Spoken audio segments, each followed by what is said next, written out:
Green Lantern, issue 124, published January of 1980 for 40 cents. Cover art by Dick Giordano, script by Denny O'Neil, and penciled by Joe Staton.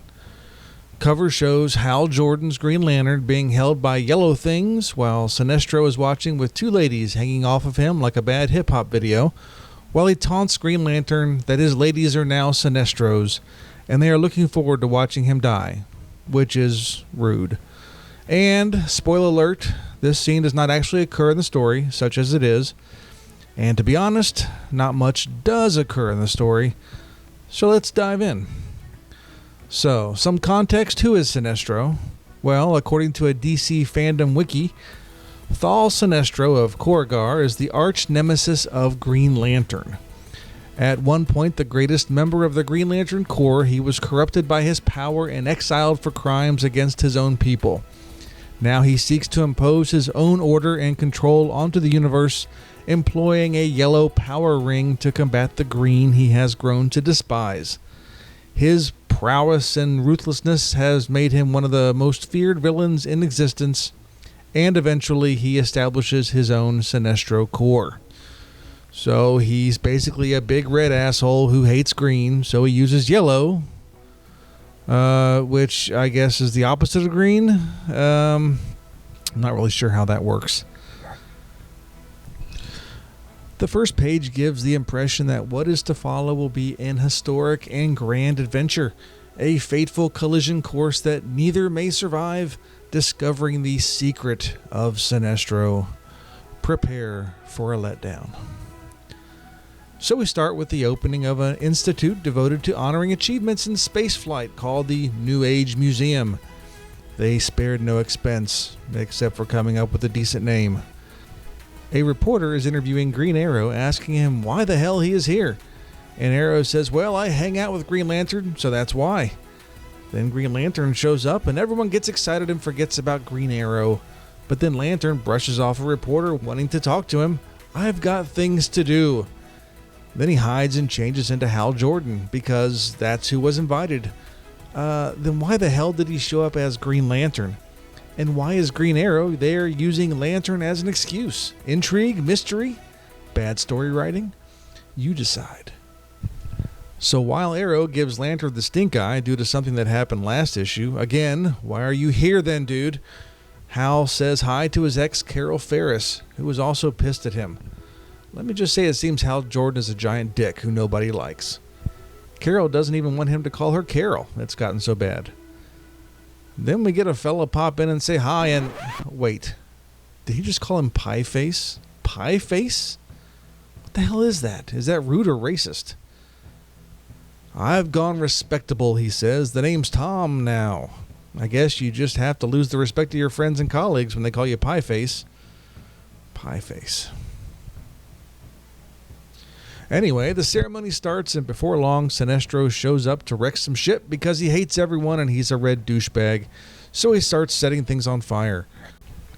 Hal turns back into the Lantern to put out the fire and save people. Action, adventure, ooh, Migos. So Sinestro continues to blow stuff up. Lantern continues to save people. Entire place collapses. Excellent opening day. I hope you got a souvenir from the gift shop before it fell on itself, Pie Face. I mean, Tom. Respect, Tom. Sinestro bails. From what I can see, he didn't even know Green Lantern was there. What was the point of this completely coincidental situation? Green Arrow says Sinestro is gone. Lantern is concerned that maybe Sinestro has finally slipped into insanity. You think? He posits that Sinestro attacked because he hates Hal Jordan so much, therefore he hates Earth people and everything to do with him. But not as much as he hates Hal's self-importance. Jeez, you really are a dick, dude. Also, apparently last issue he rescued Guy Gardner from Sinestro, and that's why, too. Though Guy is a hopeless invalid now, so what was really the point? Honestly? What the hell? Don't get too sympathetic, Hal. So an awkward interaction between Arrow and Lantern. Arrow's all, I guess you're not taking me out again. Whatever, dude, I'm out of here. What are you even doing here, man? Honeymoon is over. Even Tom notices this reverse of Casablanca moment. Lantern calls him Pie again and takes off. What an ass.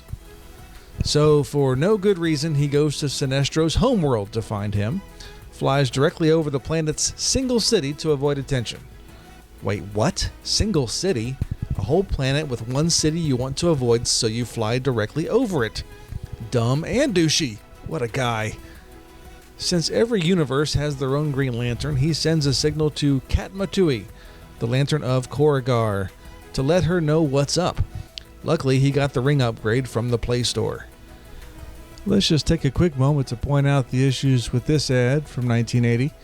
Superman rescuing a random alien spacecraft that's entered the atmosphere, busts a hole in a mountain.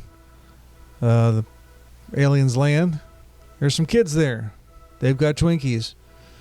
Aliens are eating the Twinkies. Superman's like, hey, this is cool. Kids got this. Something wrong about that. He's like, hey, they do a lantern high five. She's like, I can't help unless he harms this world. Sorry, he's taking it out on Earth. Sucks to be Earthlings. Hey, that weird building over there is where Sinestro's dad runs a null chamber, which is like an opium den, because of course he would. Then she takes off to actually save and help people. But instead of Hal joining her, he goes searching randomly for Sinestro because that's more important. Hal goes in and finds Sinestro's dad running his crack house, people hooked up to yellow null rays. Now you're thinking, wait a minute, that's what's on the cover. Shit is about to go down. Well, you are mostly correct. All right, real quick, let's see, that one, and I want that and that. Got that. I need that one and that one. That. Got that, and want that. Now back to the story. Yellow nulls grab him, and he can't do anything because of the lamest weakness ever. They're yellow. Then, in perfect soap opera fashion, it's revealed that it's actually Sinestro himself posing as his dad. A perfect trap for the Green Lantern. Except, well, let's take a look at this. Hal happens to go to the one place on this one planet in the endless reaches of space where Sinestro is hiding as his dad to trap him? That's quality storytelling. Never saw that coming at all. So Hal starts tripping out, enjoying the high, seeing two women who probably hate him, who are like, yeah, man, relax, let it happen. It's like, cool, man. All the kids are doing it. But Hal realizes that it's only a hallucination, probably because the women are actually being friendly to him. So he snaps back into reality and sends out some random pulses as an SOS for getting the whole signal upgrade with his ring that would actually be helpful. Plus, aliens don't know what SOS means. He's all, but you hate the Guardians. And Sinestro's like, yeah, but you're closer, and I don't like you either. And Hal's all, you destroyed Earth stuff. And Sinestro is like, yeah, like I said, you're closer and it's easier. And I'm crazy, remember? Why are we having this conversation? And Hal's like, yes, I knew it was because of me. I am the center of the universe. Also, you're insane. And to this, Sinestro gets really annoyed. So he's like, fuck it, I'm going to kill you myself. This is taking too long. Then Katma shows back up and says, buddy, stop being a jerk. I can't battle you, but I'll break your stuff. And Hal thinks, damn, I should have done that. Sinestro hits her with a yellow beam of yellow, the strongest yellow around, and knocks her out. Hal is set free and hits him again and again and again because panels of good guys hitting bad guys are cool. But before he could beat him into a pulp, a null ray addict comes too and is all like, hey, you got any more of those null rays? And pushes Hal over. In the confusion, Sinestro disappears into nothingness by folding himself sideways or something. So he's gone. Hal's like, damn. She's like, hey, at least you're free from this totally impossible happenstance trap he set up. Then to solidify his creepiness, he kisses her on the cheek. And she's like, dude, just because I look like a human woman, I'm not female. Your kiss means nothing. And you're a creeper. And he smirks and says, too bad. And on that uncomfortable note, we end this issue. And that was Green Lantern, issue 124. Magical tale of intrigue and romance. Not really, but it passed the time. So thanks for joining us. Hope you had a good time. What's next?